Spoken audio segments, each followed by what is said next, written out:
Welcome back to the Obvious Choice podcast. Today, I want to start with a challenging question because I think it's going to kick us off on a good conversation. And I don't have a lot of notes. I'm interested where this conversation goes. But the question is, have you become good at a job you no longer want to do? And I ask this because it brings up a lot of very interesting thoughts.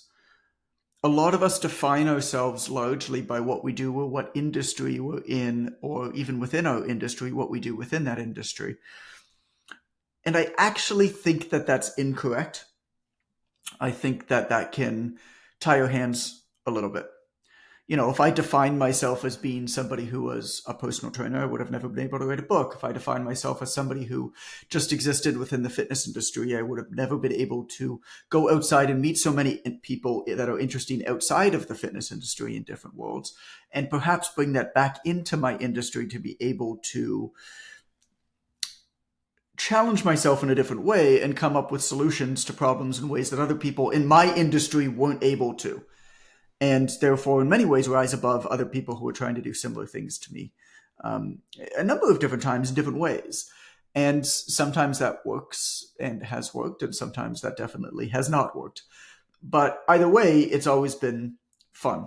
And the way that I'm thinking about this is, I mean, I don't know if this is a common statement or not, but a lot of people talk about, like, you're the author of your own lives, write your own story. I've decided to stop looking at myself as the author of my own story and instead view myself more as an editor and not an author. I don't think that looking at yourself as an author is actually correct. And the reason for that is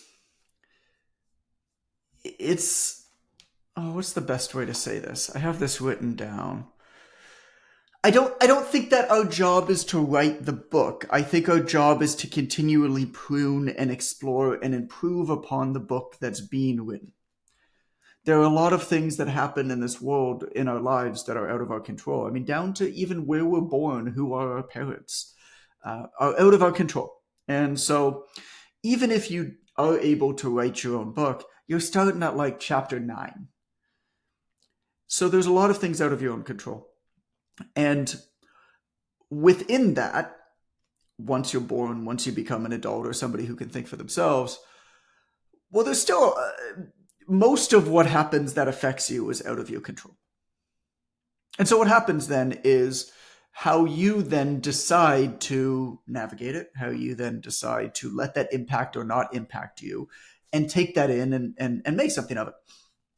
And so I like to think of myself as an editor and not as an author. My job is to continually prune and eliminate and minimize all of the things that I don't want to be in my life and in my work in order to maximize the things that are. I don't think that I'm a minimalist. People probably think of me as one in some cases. I mean, people have definitely called me that, but I've never really thought about myself like that. I've always thought about myself as a maximalist. I want to enjoy the shit out of life. And the only way that I figured out how to do that is to eliminate basically everything that isn't important to me. And that I think not just that isn't important to me, but also that I don't believe positively impacts my ability to do the work that I think that I could do great. And so this is where this gets into conversation, which is kind of a career conversation, I guess. And I'll use a good friend of mine. A good friend of mine just had a major career shift. But like a really positive shift. So he worked he was basically like the number 2 at a small but very high-end custom home building organization. Graduated university, master's degree in building science, worked for condos, didn't like it. Took this job with an old neighbor of his parents who had a very successful home building company, basically ran the company for him, which means he was like corralling trades and making sure that these houses get up. And for a long time, he was really unhappy. And it's not that it wasn't a good job. It's not that the money wasn't good. He was just unhappy at the job and couldn't quite put his finger on why. And recently, his brother-in-law gave him a company. Now, his brother-in-law is just an interesting dude for a whole bunch of different reasons, but had this company that he, serial entrepreneur, and what he's doing now is getting really, really big. And so had this other company that he had started a lot of years ago. And, um, it does a few $100,000 a year. Long story short, didn't make sense for him to operate it. So he traded my friend, because you can't just give somebody a company, you have to sell it to them. So he traded my friend this company for a shawarma. So the payment for this company was a shawarma. And so they went out for shawarma, they documented it, and this company now belongs to my friend. And the company is an air quality testing company, which is interesting for a lot of reasons. Number one is if you look at the trends, air quality is actually one of the number one trending subjects in a lot of or a lot of subreddits and Google searches and things like that. So actually, in terms of like just a business opportunity, something in air quality is just a phenomenal business opportunity. A number of years ago, it was sleep and like restorative well-being, and now it's air quality. So you're going to see a lot of companies popping up in this space. So what he does is he doesn't actually do any of the work in the lab testing work, but he acts as the in-between. So this friend who gave him the company is really, really good at search engine optimization and paid search. And so anybody who searches things like air quality Toronto or whatever, they'll find this company. My friend now drives out to their place, meets with the people in their condominium, in their house, in their whatever, takes a whole bunch of samples, meets them, and then brings it to a lab to do an assessment of what their air quality is like, and then makes recommendations. So the entire company is getting paid for the assessment, for the testing, and then he pays the lab, right? So he doesn't do the lab work, but he pays the lab work. Okay. He loves this job. Loves this job. And it's not that it's a business. It's not that it's his own business. He's not an entrepreneur. In fact, his wife is actually the entrepreneur, and his wife is shutting down her entrepreneurial venture to be the operator behind the scenes here. It's not that he's passionate about air quality. Like, these are subjects that would be very, very difficult to be so passionate. I mean, we exist in the fitness industry. It's possible, I think, that somebody is really passionate about fitness, preventative health. It changed our life. It'll change yours. I think that a lot of the time when people say those things, they kind of know that they're bullshitting themselves, though. I think that a lot of the time we say those things and it kind of makes us feel better about what we're doing. And it's like, well, we're in groups. But like, really, it's a job. And it's a good job. We hope that we're doing good work, but really it's a job. Like, if you took away every other element of it and that was the only thing left, would that passion keep you here? And the answer is often no, which is why so many people fall out of it. And then it becomes a hobby, right? Which is cool. So air quality is not a passion of his. So what is it then? So him and I have had a lot of conversations about this. What is it that makes him love this job so much? And the reason is that he is the type of person, opposite than me, opposite than you, Amber, who absolutely loves meeting new people. Absolutely loves meeting new people. And he is just remarkable at small talk. He's passionately interested in others in very, very short spurts. He's the type of guy where in a social setting, in like a networking party or something like that, he's like the dude who's just like happy to talk to everybody else. Great. I mean, that's probably why him and I are such good friends, to be honest, because he was always the guy who like, lobbed up the ball and I was the one who tried to dunk it. He's the extrovert friend that pulls you out occasionally. He is. He totally is. And if you think about why he hated the building science type stuff and working for the custom home builder. It's because he never got to do any of that. The one aspect that made him really unique and special, that is one of those weird kind of natural attributes that you can't quite explain, but you're really good at and it energizes you when it might not energize others. He never got to do.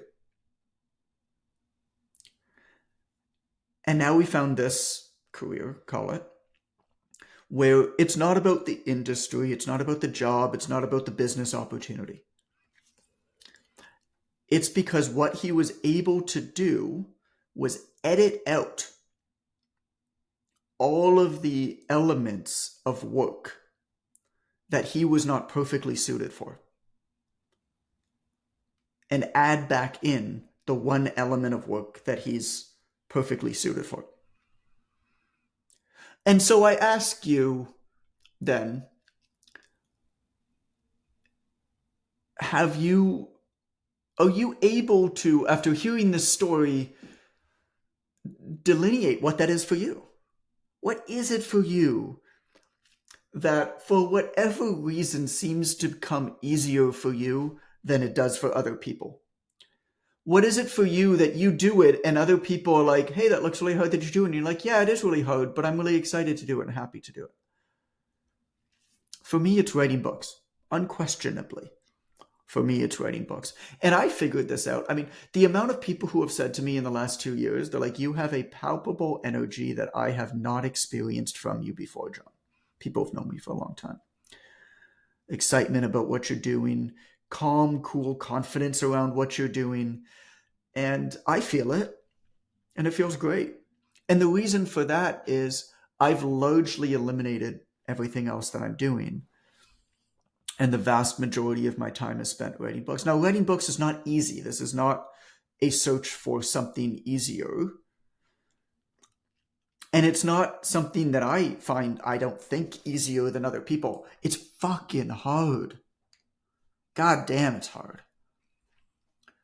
But I go to bed at night a lot of the time and I'm like, that was really hard what I did today. And I'm not even sure if I did a good job, but god damn, I'm excited to get up again and do it tomorrow.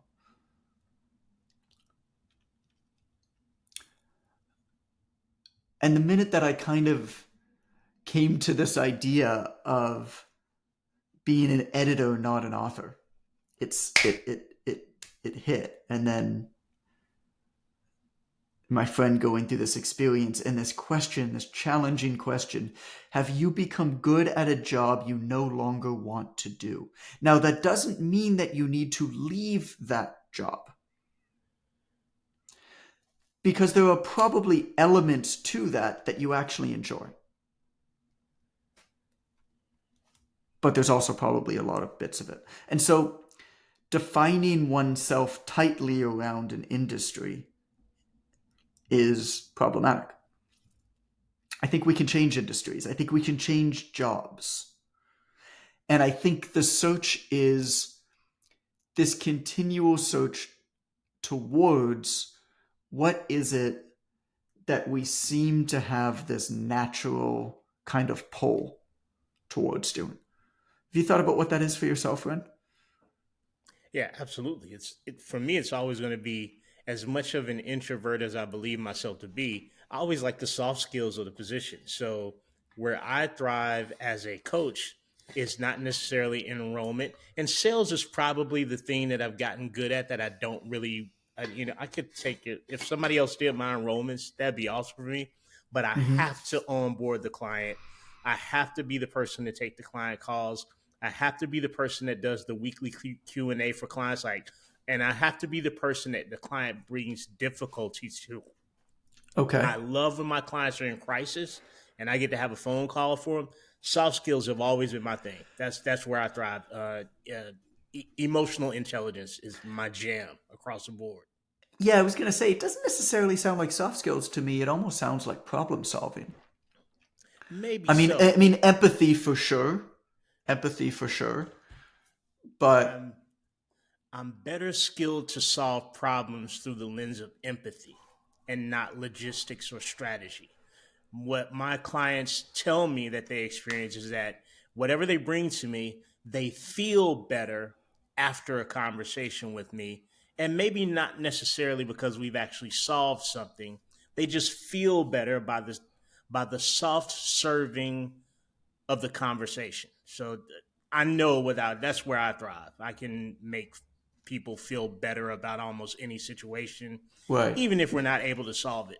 That's where I have a superior skill to take on what most a lot of coaches probably feel really uncomfortable being involved in.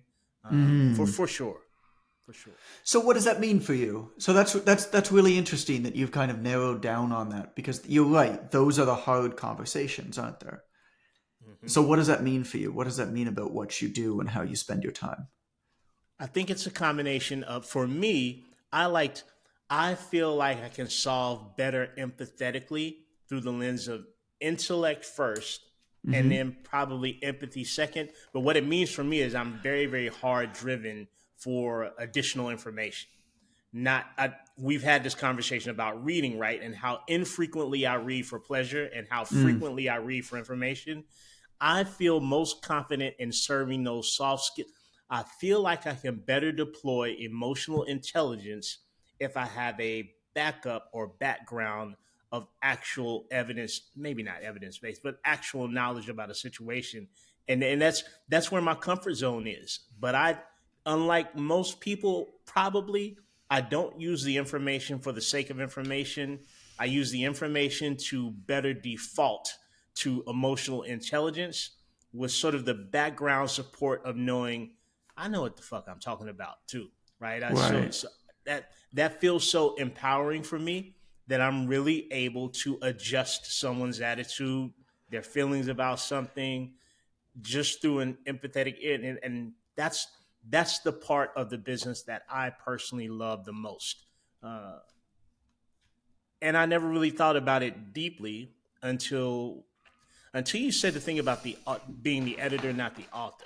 Because I didn't get it at first, but now I get it. The author you don't get to choose the characters, Right. right? You don't get to choose the environment, the location. You don't get to choose the protagonist or antagonist in life. You don't even get to choose your own hero's journey. All of that's presented to you. Somebody's written that already. It's automatic. What you're really doing is editing along the way, taking out the characters that you don't believe belong in your story, seeking out the characters that you believe that do belong in your story, changing the environment, location if you think it's more appropriate to the story. I never really thought about it that way, but you might have hit on something there, buddy. You might have a thing. That's pretty good stuff. 1 in 10. 1 in 10. 1 in 100. 1 in 100 times I might hit on some. I don't There expect was the a next one in my lifetime. yeah, there was a one of the books I was reading. This is all for the next book, because I'm working on the proposal and thinking through a lot of the things in it. And and so one of the books that I was reading, it's sort of an executive, and what is it? I think I got it behind me. Yeah, this Making a Life, Making a Living is what it's called. Mm. And like, sorry, I don't know. It was just on our shelf. I don't really know why. I never read it, but the dude was an exec from some big company, and it's kind of just a whole book to tell you to do charitable things, which is not a bad message. But one of the examples that he gave is, so he gives all these examples of people that have had success, conventional success with businesses. So either they owned it or they rose up the ranks of a business, right? And he gave this example of one, and um, he he figured out that there was this opportunity that he wanted to go on to. This, it was sort of semi philanthropic. So picture an exec probably making a few $100,000 a year, gets an opportunity to really, they think, make an impact in a not for profit that's going to pay them a salary, but tiny bit of what they have. But meanwhile, this exec has created a life that requires, generally our expenses and our needs and our wants rise in line with our salary as time goes on. As we get a raise, we buy a little bit nicer car. And so this is what happened to him. And he found a really hard time to walk away. And he was having a conversation with his wife, and his wife also worked. And his wife said, you can just quit and take that other job.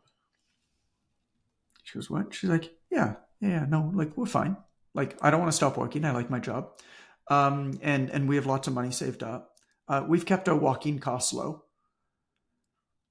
And that line kind of stuck with me, is that line of keep your walking costs low. Stuck with me.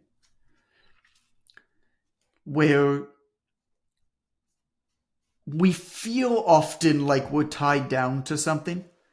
Like there's all these reasons why we can't do something, but when we actually do a full accounting, often we find out that we can.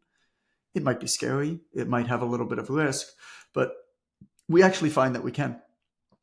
But even the most important thing, I think, to building a great life is that when things are good, you're providing yourself more space so that when an opportunity comes up or something comes up, or you decide that you want to edit out something in order to maximize something else as you continue to write or edit your own story, you can do that. And you don't get to the point where your walking costs are so high. There's so much sunk cost associated with what you've done.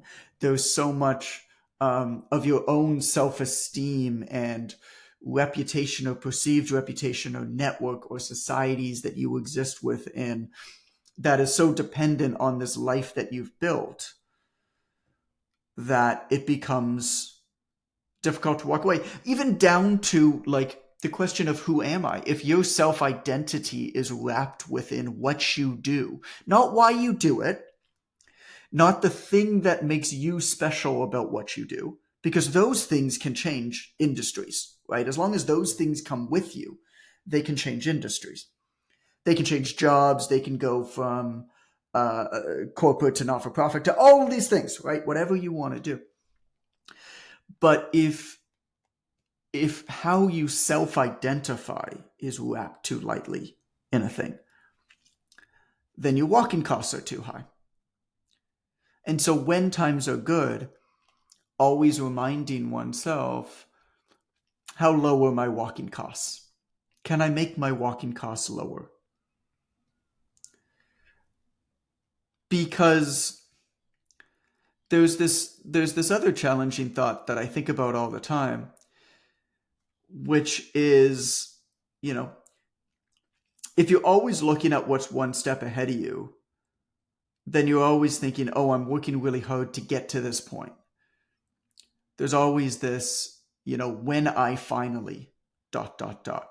When I finally get all these clients, I'll be fine. When I finally get this salary, when I finally am able to join this fancy golf club, people will respect me. When I finally.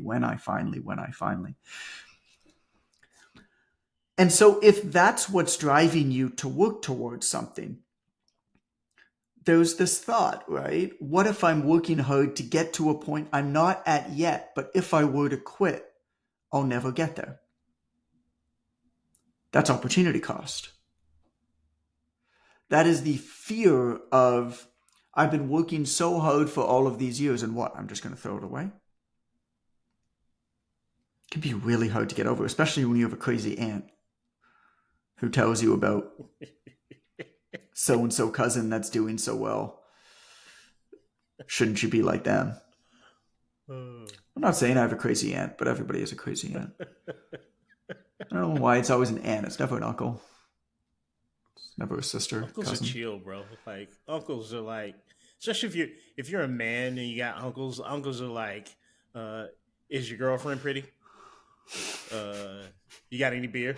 And at the end, that's it. That's all uncles want for you. That's all they want. That's all they want. They want you to have a drink in the fridge and somebody a nice partner. That's all. That's all they want. Aunts though, they got a whole agenda.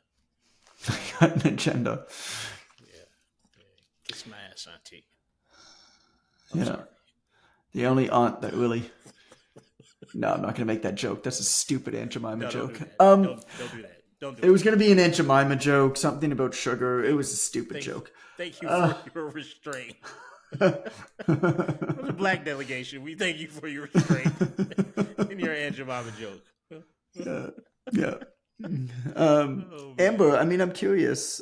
I'm curious. I gave you a little bit of extra time because I know you like a little bit of extra time to think about these things. Have you thought Time about has to what reflect. this? You thought about what this might be for you? This element of, call it, specialness that goes beyond, your quote unquote job.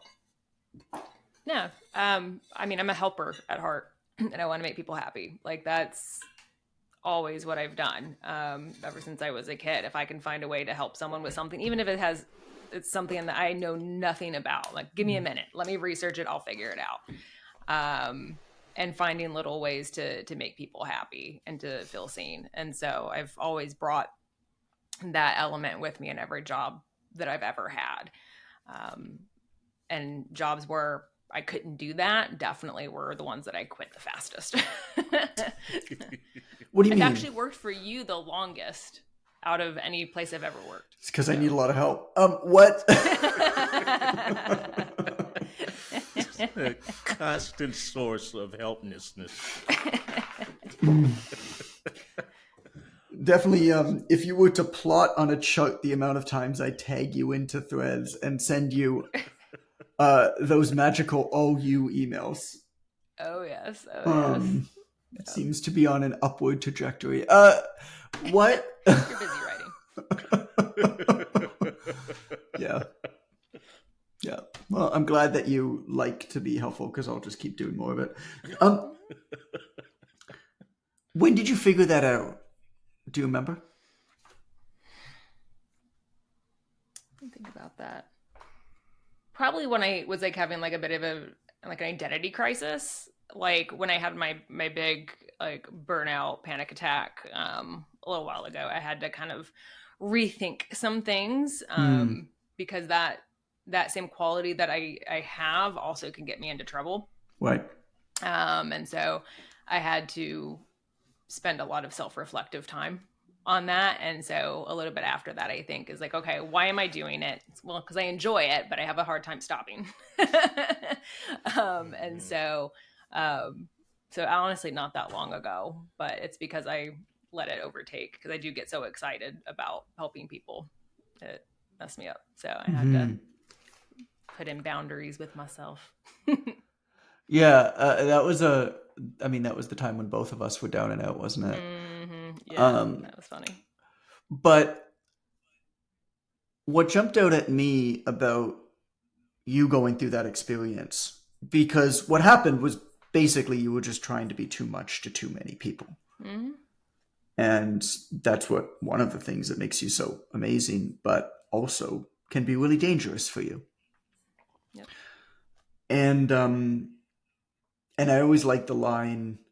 I think it's from Ryan Holiday. If not, whatever. It doesn't really matter who it's from. But It's the internet. You can make it up. it's the internet. You can. Well, it was by Einstein. It was Einstein or Lincoln or Abraham Lincoln. It was one of the two. It's Exactly. always Lincoln, isn't it? It's Like, always what Lincoln. gives with Lincoln? It's It's like always Abraham Lincoln. Because I everybody don't get likes that. Lincoln. You can't not like him. the speed of the internet will Macho double Man. every year until it reaches the point. It's like that wasn't by Lincoln. Come on, man. It's like, come on. Uh, Okay. no, but what they said, whoever this was, what they said was that it's only a fire if you know about it. Mm-hmm. Mm. And I've kind of taken that to heart too. And that's what you've done, Amber, because if you see it, you feel like you have to be helpful or you have to Mm-hmm. deal with it. Yep. For me, it's less about, because I have the same thing where I've had to really protect myself about going on to our platforms. Mm-hmm. For me, it's less about wanting to help people.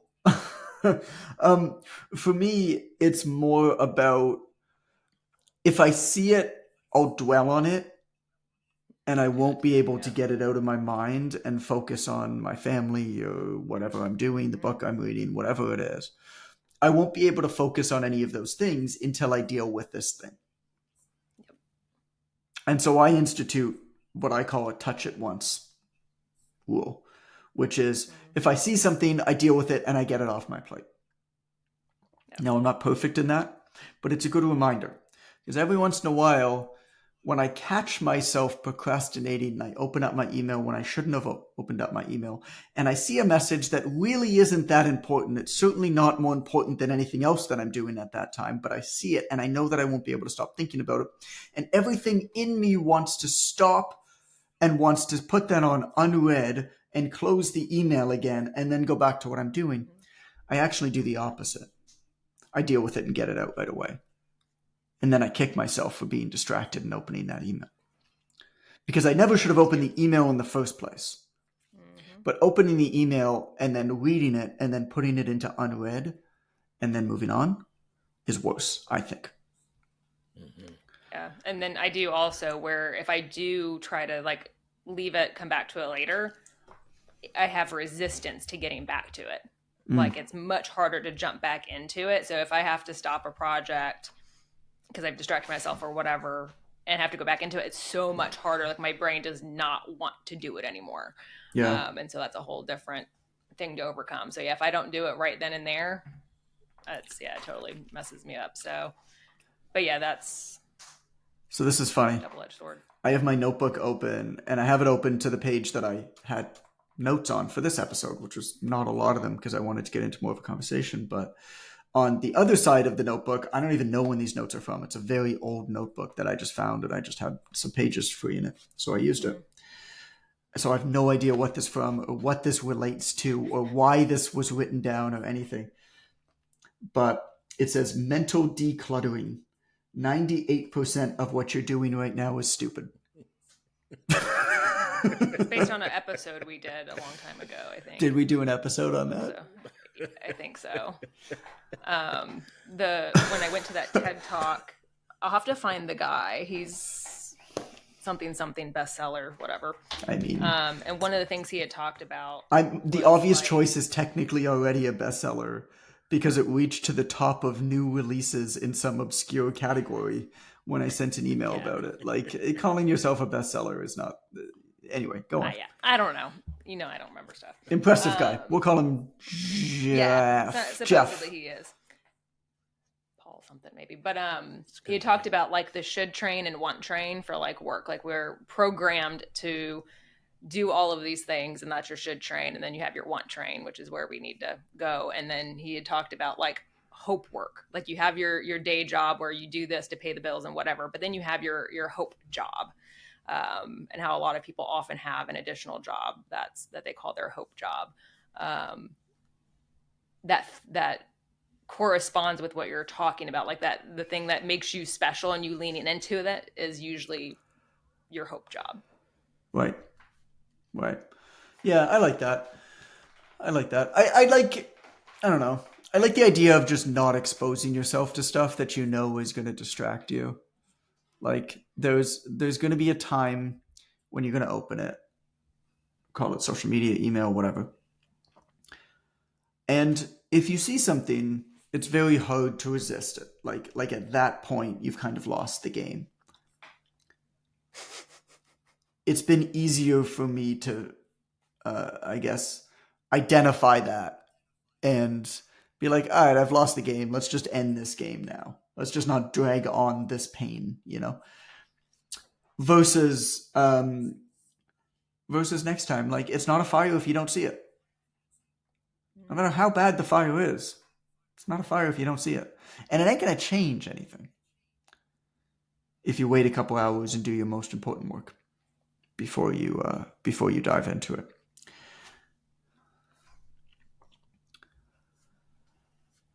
So I don't have much else to say on this topic. Do you guys? Sometimes you've said enough, John. Well, I mean, it's more a philosophical one. It's less like a tactical, like here's how you do this, here's all the steps, which I kind of knew, but I love those ideas of you want to be the editor, you don't want to be the author of your own story. You want to view it like that. Gives you a lot more space. I love the idea of trying to reduce your walking costs. Hmm. Because that to me is really freedom. I mean, freedom is not stopping what you're doing, freedom is not traveling. Freedom is just knowing that if a good opportunity comes your way, or if something comes that seems interesting, you have the ability to choose. You have the space to choose. That to me is freedom. It's control, really. And the lower your walking cost is, the more control you have. And What so is that? What does therefore, that literally mean? Walking cost? Like, walking costs could be assets that you build for yourself. So it could be reputational. well, I It mean, could because be I'm thinking like platform. literally walking cost. Like, how? Where does that come from? Walking costs is if you're in a job that you don't like and you want to walk, are you able to? Oh, Are you able to take that okay, risk? So, you okay. know, It's like having fuck you money. yeah, Yeah, but yeah. it's Okay. not John fuck Goodman you. quote. I mean, maybe it's fuck you money. It definitely Definitely has not. something to do with money. It definitely has something to do Okay. with money. But it's not necessarily as much money you make, because often people who make a lot of money actually have so many ties, and they create more ties the more money that they make. Therefore, they have less of an ability to walk, or at least they feel like they have less of an ability to walk. Gotcha. Okay. And so money does have part of it, but and there needs to be like a baseline of money for sure. But it's keeping your expenses low. It's minimizing all of the stuff that doesn't really matter to you, Mm. and it's improving things like your reputation, probably your platform, ongoing Hmm.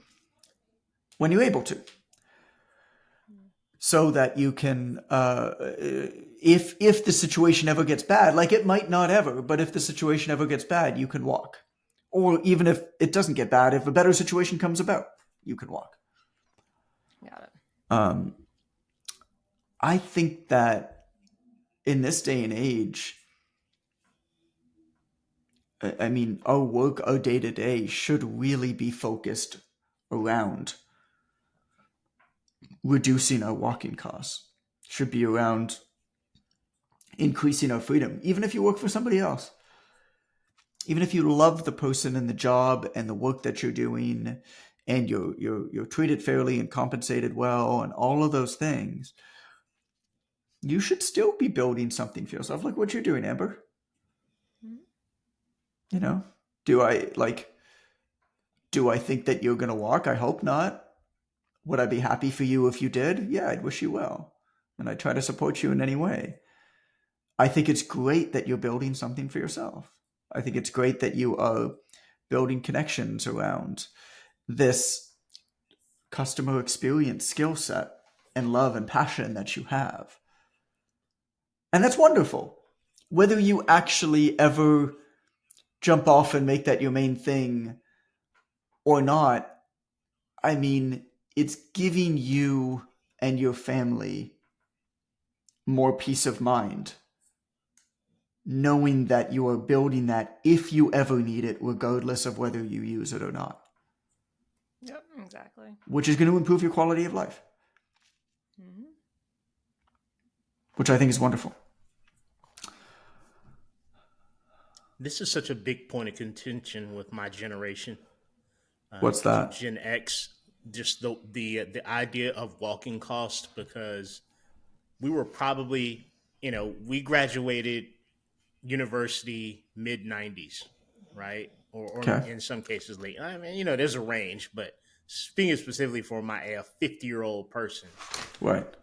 and right at our graduating point from university was right around the time that it didn't make any damn difference if you had a degree in life, right? It was right at the collapse of corporate infrastructure. It was right at the collapse of going to a going to a corporate entity and working for 30 years straight and retiring with pension. Like, all of that collapsed just as my generation was exiting college, and we were really focused on the greatest generation, the boomer generation, and that ideology of get good grades, so you can get into a good university, so you can get a good job, so you can work for 25 or 30 years and get a good pension. And all that fell apart right as we got out of school. So what I've seen now with my compatriots is almost all of them have gone into some type of entrepreneurial process. It started with a lot of MLM, particularly for women. It started with a lot of real estate. It started with a lot of uh, I've I've always loved doing barbecue, and now I'm becoming a pit master, and I'm going to Right, sell my brisket. Like that's happening so heavily in Gen X at 40, 50, 60, right. and I think it was just a misunderstanding. I've never considered the term walking cost, but I see it happening in my peers every single freaking day uh, because of how things shifted. Next generation was able to utilize social media for entrepreneurship.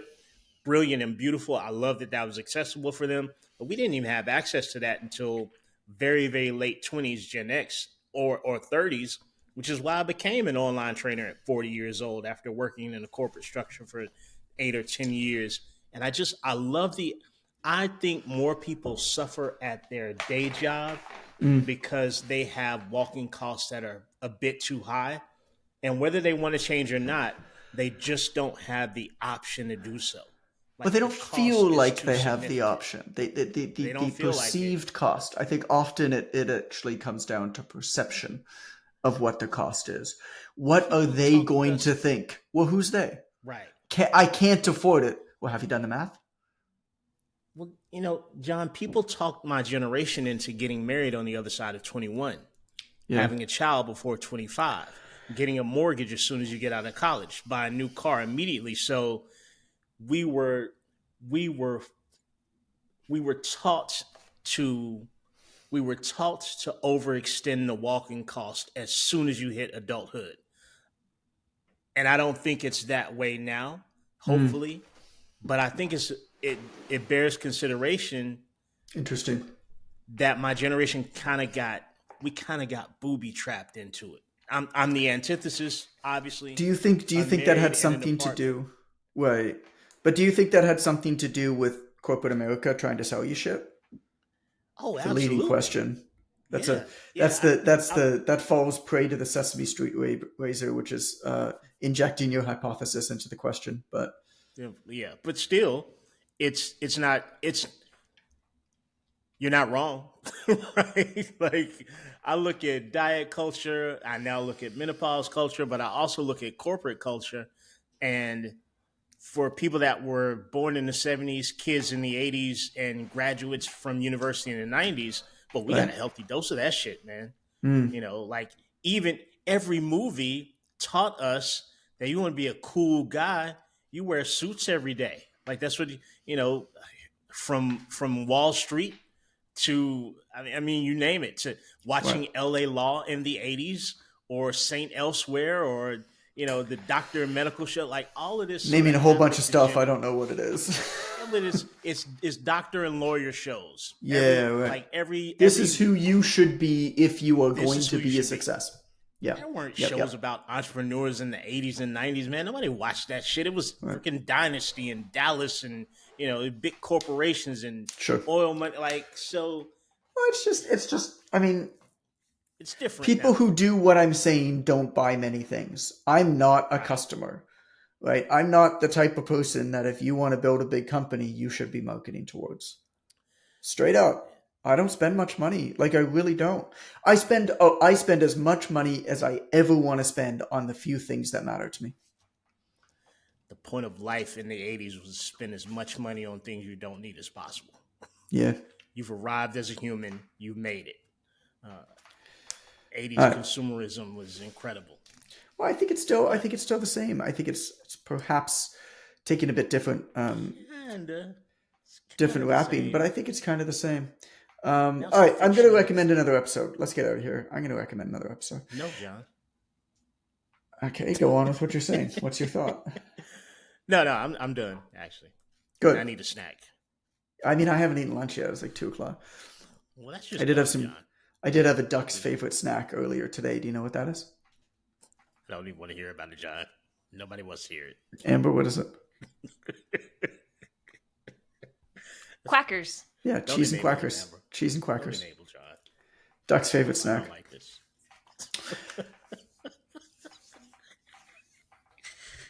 Flip Don't on transcript me back. laughing either.